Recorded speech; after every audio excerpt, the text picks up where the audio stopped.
establecer un parangón en relación a la pregunta, ¿va? No necesariamente las cosas son así. Más bien es un contexto general en el que la población ha sido marginada, incluyendo a grupos étnicos, desde siempre, ¿va? No solamente corresponde a garífunas, por ejemplo, a los pech, a los grupos étnicos de la Mosquitia. Y ustedes pueden observar un fenómeno relativamente nuevo en Tocoa por el desplazamiento de miles de familias misquitas que están viviendo en la zona y fundamentalmente en pequeños guetos en barrios de Tocoa. Esa es parte de la problemática que se tiene y más ubicándolo en ese contexto del 12 de octubre, las comunidades étnicas de Honduras siempre en las políticas públicas del Estado han estado fuera de esos servicios. Y diríamos, por ejemplo, el poco acceso a la que se tiene de la educación, el poco acceso que se tiene a cuestiones de infraestructura, por consiguiente hay una deuda histórica, pues. Y entonces no tanto se debe a la falta de liderazgo de las comunidades, al contrario, las comunidades tienen un liderazgo fuerte y tiene su expresión muchas veces en algunas condiciones como por ejemplo se recurre mucho en Honduras a las tomas, sea de carreteras, vías públicas, etcétera. Pero hay un condicionamiento, ¿va? Y a mí me parece más bien que no se cumple algunas condiciones internacionales, que los gobiernos son suscriptores, por ejemplo, la ley 100 de la OIT, el artículo 169. ¿Va? Eso aún es un convenio que tienen los gobiernos con la OIT en el sentido de dar las facilidades necesarias a los pueblos étnicos de Honduras. Yo creo que en eso más o menos nosotros podemos enfilar lo que ustedes están preguntando.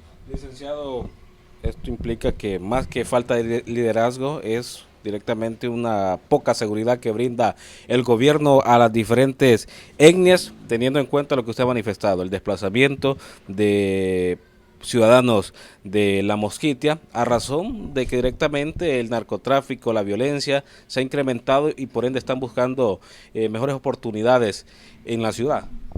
Sí, bueno, esa es otra cosa. Mire, donde hay ausencia del Estado, probablemente otros grupos asumen ese compromiso y tienen, diríamos, eh, ¿cómo explicar esto? Si el Estado no está ausente en comunidades como las que hemos descrito anteriormente, alguien lo va a hacer.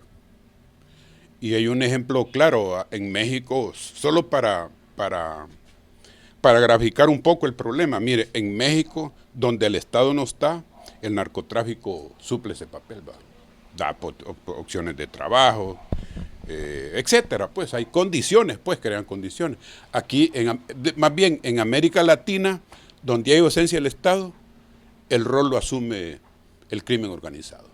Desde su punto de vista, licenciado, ¿qué se necesita, qué requieren estos grupos étnicos directamente para que el gobierno, que las instituciones gubernamentales, ONG, pongan sus ojos en ellos y directamente reciban ese trato como debería ser, no como no ser vistos como una minoría o directamente no enfocar los esfuerzos a estas comunidades que muchas veces catalogan como pequeñas? Bueno, mire, habría que saber porque, no sé, es hasta como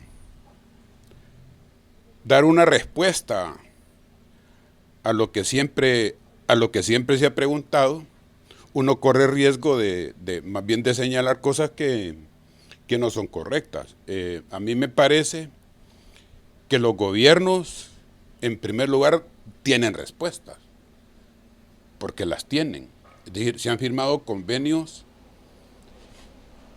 en miles de ocasiones, en miles, y el gobierno bien sabe qué es lo que los pueblos necesitan, y los pueblos saben qué es lo que ellos necesitan. Entonces sería por demás dar una respuesta en la que ya hay soluciones, más bien, ya hay soluciones para eso, y uno no puede estar diciendo, repitiendo reiteradamente cosas que los gobiernos saben qué es lo que deben de hacer.